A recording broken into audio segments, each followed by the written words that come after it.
Hello everyone, welcome to episode 4 of Model S maintenance videos. Today's episode is about front driveshaft issue. Noise was there during regen braking since we left the garage. Seller told us that the car was standing for a while and brakes have some rust. It will clear by itself. For me, it didn't sound like the brakes as it was during regen only. It also didn't sound like wheel bearing. Wasn't too worried as car's drivetrain was still under warranty. I was trying to capture the sound using my phone, but it didn't work. Maybe here, looped part can hear a bit of metallic noise on deceleration.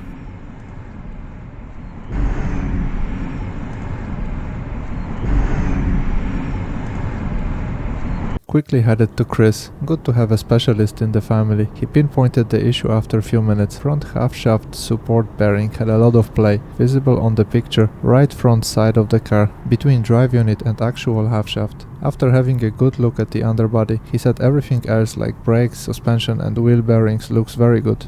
I'm not sure which model's gonna be possibly affected by this issue, but I would say that first and refreshed Model S and first version of Model X for sure. Maybe the design was changed on later cars and models. This picture clearly shows that rear half shafts are equal length, but front drive unit differential mechanism does not sit in the center. Both half shafts look the same, but one side requires a short extension with support bearing. All good except the fact that this bearing is actually exposed, so water, salt and dust gonna eventually accelerate the wear. We bought the car 5 years old in Norway with 130,000 kilometers. Tesla Service Warsaw got this part replaced for me in a day visit. The cost was around 700 euro. I could get it done way cheaper but didn't want to mess around with part directly connected to drive unit under warranty. If you want, you can get this part replaced together with both half shafts and wheel bearings and have a peace of mind for a long time.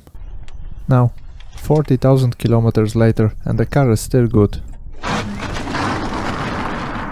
Thank you for watching and see you next time.